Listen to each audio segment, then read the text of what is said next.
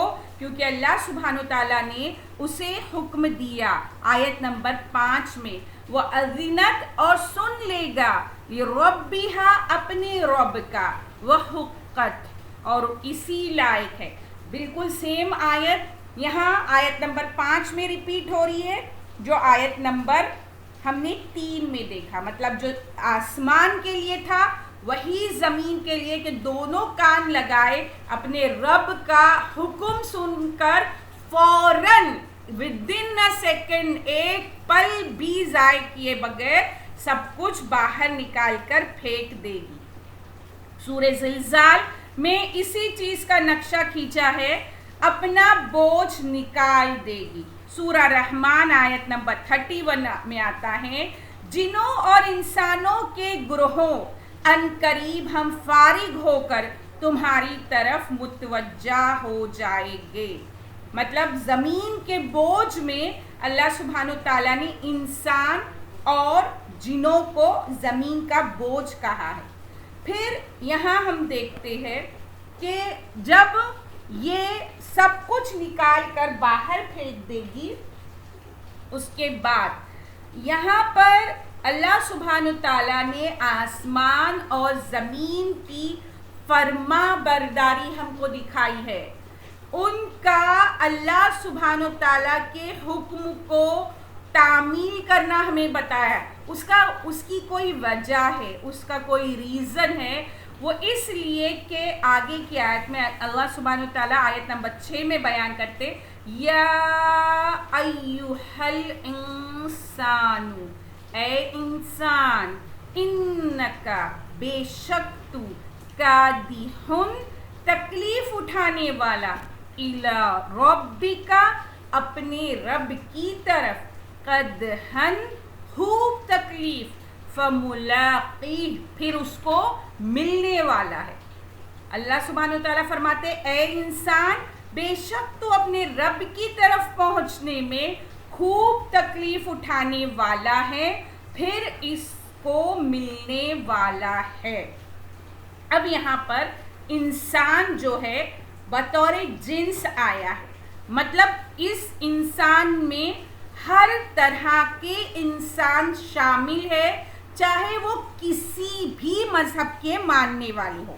پہلی بات. اب یہاں اللہ سبحانہ تعالیٰ کیا فرماتے ہیں کہ انسان جو تم کر رہے ہو، مطلب جو بھی تم کوشش کر رہے ہو، تمہاری ہر کوشش کیا ہے؟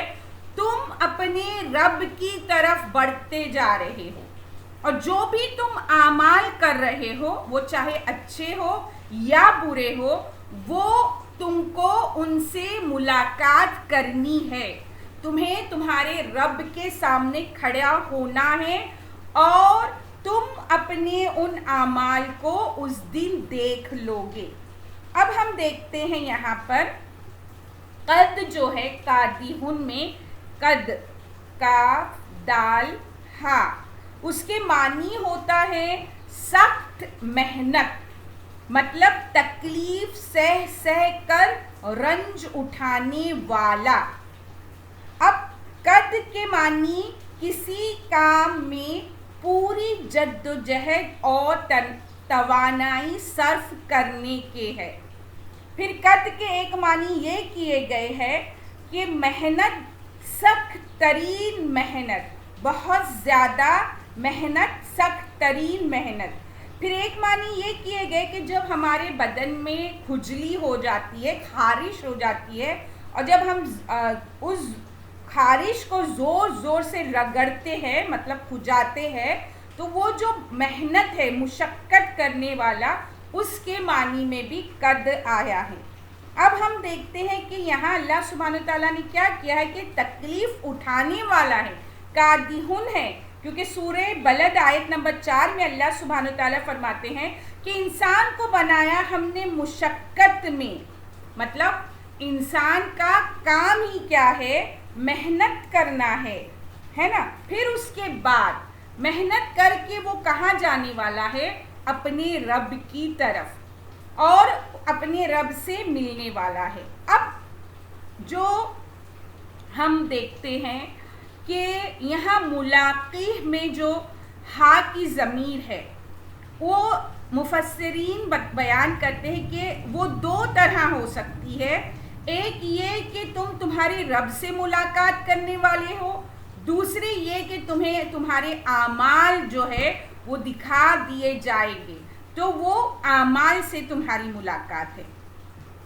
حضرت قتادہ رحمۃ اللہ علیہ فرماتے ہیں کہ اے ابن آدم، تو کوشش کرنے والا ہے لیکن اپنی کوشش میں کمزور ہے، جس سے یہ ہو سکے کہ اپنی تمام تر صحیح وہ کوشش نیکیوں کی کرے تو وہ کر لے.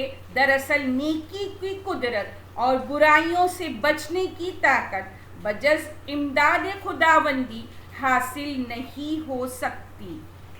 یہاں پر ہم دیکھتے ہیں کہ ہم کو حدیث ملتی ہے ابو داؤد میں، حضرت جبرائیل علیہ السلام نے فرمایا اے محمد صلی اللہ علیہ وسلم، جی لے جب تک چاہے، بالآخر موت آنے والی ہے. جس سے چاہ دل بستگی پیدا کر لے، ایک دن اس سے جدائی ہونی ہے. جو چاہ عمل کر لے، ایک دن اس کی ملاقات ہونے والی ہے.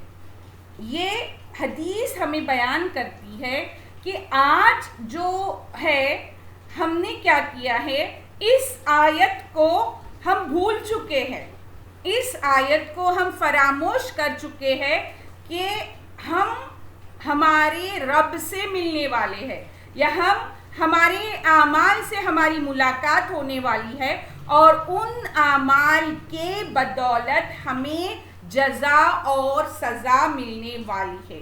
کیونکہ ہم قادیون تو ہیں، ہم محنت تو کر رہے ہیں، ہم مشقت تو کر رہے ہیں، لیکن ہماری محنت کیا ہے؟ ہماری محنت جو ہے وہ اس طرح نہیں ہے جس طرح کہ اللہ سبحانہ وتعالیٰ نے ہمیں محنت کرنے کے لیے کہا ہے. اگر ہم غور کریں تو ہماری تمام تر محنت جو ہے وہ صرف اور صرف دنیا کے حصول کے لیے ہے. ہم واقعی میں قد ہے، ہم واقعی میں قادیون ہیں، ہم بے پناہ محنت مشقت کر رہے ہیں، لیکن ہماری محنت اور مشقت کا جو پورا دار و مدار ہے وہ اس دنیا کو خریدنا ہے، اس دنیا کی رونق، اس دنیا کے لیے بہترین عمدہ آرام کی زندگی. ہر محنت ہے کہ مجھے اچھا کھانے ملے، اچھا پہننے ملے، میں اچھی دکھوں، میرا گھر شاندار بڑا ہو، گاڑی ہو، پڑھی لکھی ہو میری اولاد. ہر چیز کا جو مقصد ہے وہ صرف اور صرف دنیا کا حصول ہے. ہم غور کریں کہ اس آیت کو اگر ہم نے نہیں بھولا ہوتا تو ہماری محنت کا محور، ہمارا مرکز کچھ اور ہوتا.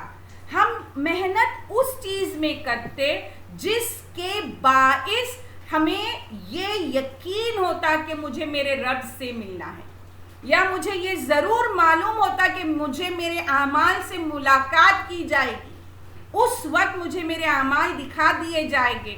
تو کیا میں اور آپ سب خود اپنے آپ سے سوال کریں، کیا یہ محنت جو میری ہے وہ آخرت کے لیے ہے؟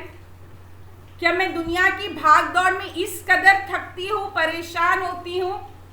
کیا کبھی میں نے اللہ کی اس کتاب کو سیکھنے کے لیے یہ محنت کی کہ اس میں میرے لیے کیا احکامات ہیں یہ جاننے کے لیے میں کبھی گئی، کبھی کوشش کی؟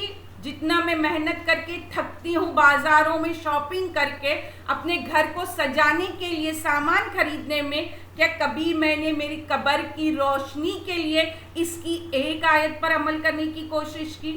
کون ہوگا جو اس وقت میرا ساتھی اور مددگار ہوگا سوائے اس کتاب کے؟ اور میں کب نماز پڑھوں گی؟ جب میں اس کتاب کو کھولوں گی جو میرے اہم ترین ساتھی ہے.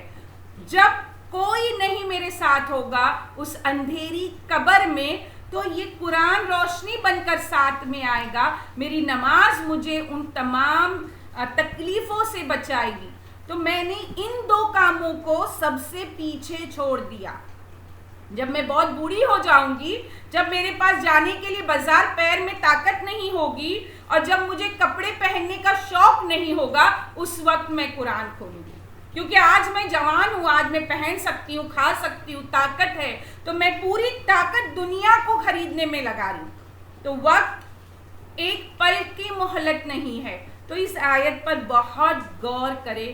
میری تمام بہنوں سے درخواست ہے جو بھی سن رہی ہے کہ اپنے بچوں کو انہیں سمجھائے، اس چیز کی اہمیت بتائے کہ واقعی میں ہماری ملاقات ہونے والی ہے اور اس ملاقات کے لیے ہم تیاری کریں.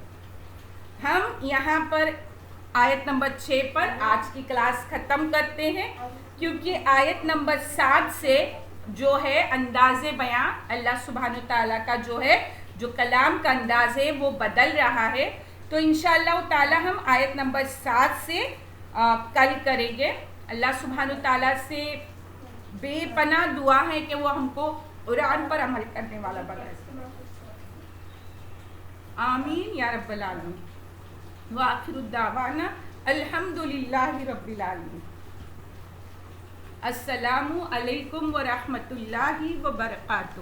بسم اللہ الرحمن الرحیم. سبحانک اللہم وبحمدک نشہد ان لا الہ الا انت نستغفرک ونتوب الیک.